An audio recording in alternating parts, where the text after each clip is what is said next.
this video ay nandito tayo. Malapit na tayo sa school. Lapit ako ng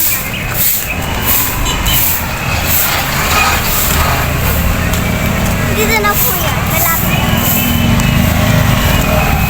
Hindi ka.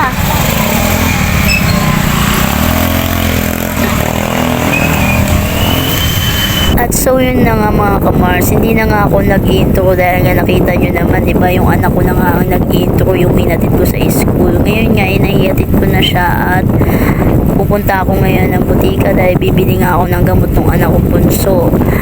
5 days na siya umiinom ng antibiotic, kaya plus na bote na yung bibiling ko sa kanya kasi pang hanggang linggo na niya yon na iniinom kasi last week nga na hospital nga siya, 2 beses siyang na hospital.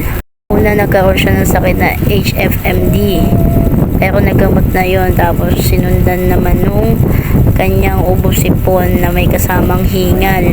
Hindi ka na siyang ma-admit, buti hindi siya na-admit at niresetahan nga lang ako ng doktor. Dito nga ako bumibili ng mga gamot nila at saka ng gatas ng baby ko. Kasi ang hirap din ng bingi sa center dito kasi nga laging wala silang stock.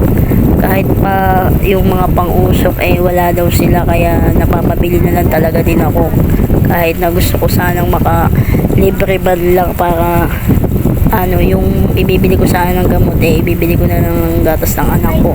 So yun na nga, tignan nyo, tagaktak nga yung pawis ko dyan. Kaya ito yung nabili ko ng gamot at saka yung Bibalite kasi nagtatai nga din siya ngayon sa antibiotic na iniinom niya, kaya pinaiinom ko rin siya ng Bibalite tsaka nung zinc sulfate para sa diarrhea yun, para hindi siya matuyuan ng tubig sa katawan. So yun lang, bye.